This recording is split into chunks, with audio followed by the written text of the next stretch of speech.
Good morning, and welcome to our 6 a.m. Pacific time moment of spiritual practice, guided through the year by 365 Science of Mind, a year of daily wisdom from Ernest Holmes. Here is the print version of the book, and I'm using the Kindle version, and it's really wonderful to see that we're halfway through and moving through the year beautifully, accompanying each other in this spiritual contemplation.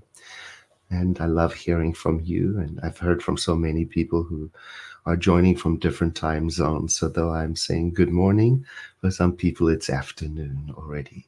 And some people watch the broadcast at the end of the day. There's no one size fits all, no one right way to do it. Wherever and whenever you join, to me, it seems like I am aware of our presence together as we journey together. I wonder if you have the same feeling. Today's the last day of May, the 30th of May, and the reading for the 30th of May has a quote from Galatians 5, which, well, read Galatians. There's a spirit of feistiness in it. I think Paul is fed up in it, and he says some pretty aggressive things in it that I don't know. So there are these cherry-picked lines. The fruit of the Spirit is love, joy, and peace. Beautiful.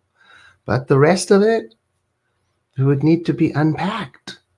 In it, Paul is laying out his interpretation of the teaching of the man, Jesus of Nazareth, and his divinity. Another beautiful line, he says, the entire spiritual law is fulfilled in how we treat each other, how you love one another. And he says, if you bite and devour each other, watch out, or you will be destroyed by each other. That's worth quoting and noting. But he does go on with his philosophy about denying the flesh, which is antithetical to New Thought. He says, if you walk by spirit, you will not gratify the desires of your flesh. No, reject that. There is no part of me and no part of you that should be denied or rejected. Of course, moderation in all things is just common sense, but there is no part of New Thought that requires me to vilify or reject or avoid or deny my flesh. That's why I love New Thought so much, because I get to celebrate the divine through my emotions, through my actions, through my creativity, through every part of me.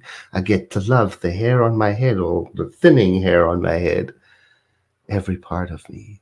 And there's no part of me that needs to be considered impure or immoral or debauched or this or that. So in Galatians, he's on a rampage against drunkenness and witchcraft and debauchery and giving all these warnings, even mentions orgies. So I think Paul was having a difficult time uniting the spiritual community, and that happens. I get it.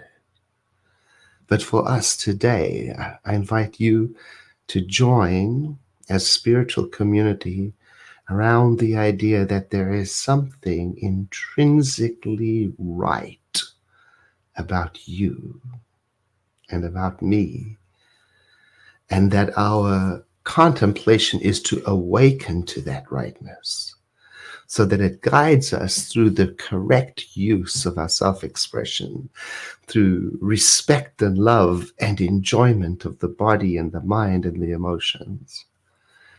And here's the reading. It says, we should look across the new horizon of the greater possibility that lies within each of us and meet the living Spirit and feel the presence of this Spirit and come to know it as the power that is within.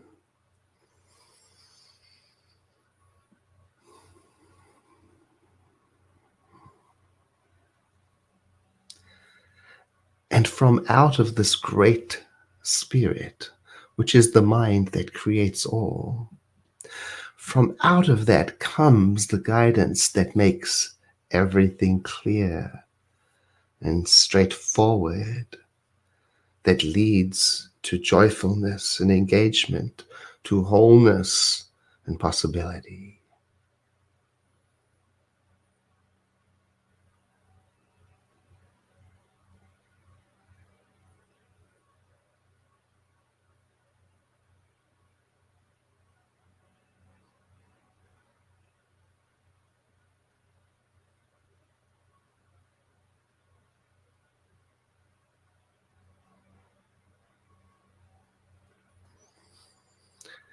The living Spirit, the presence, the mind that creates, the principle of life, that is everywhere present. I imagine it like a warm embrace.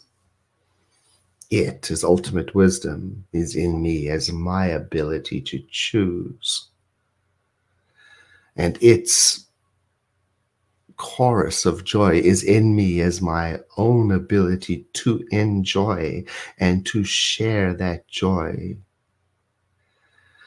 And so I rest in confidence in the awareness of this presence.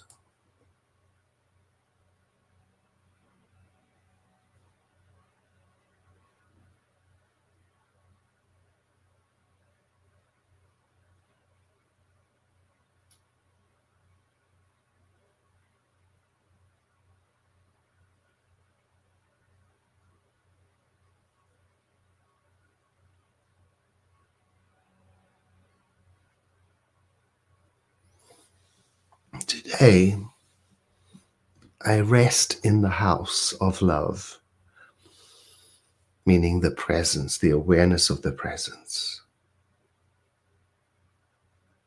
My dwelling place is that presence, and in it is peace, and in it is eternal calm, and in it I am attended to by love,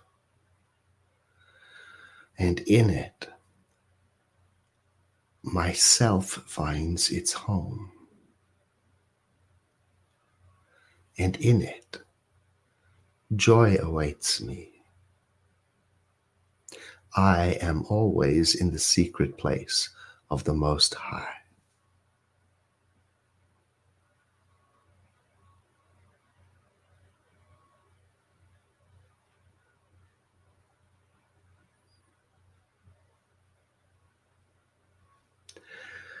As I dwell upon this presence within, my sorrow is turned to gladness and my shame to rejoicing.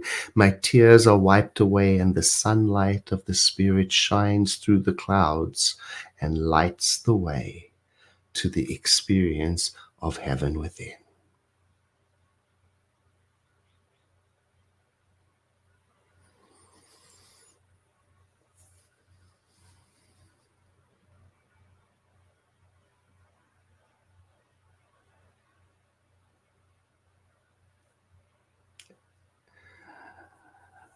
And letting the next breath be deeper than the one before, I begin to return to the activity of my environment, the feeling of the room and the sound of nature waking up outside, realizing again that today my contemplation has set me on the right track and that I am in a more centered place in mind and body and emotion to be present and available for the world and its activity.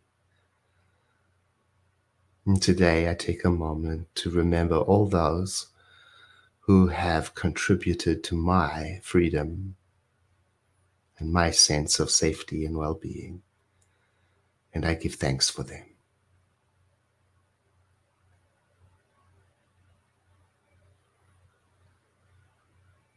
Have a blessed day.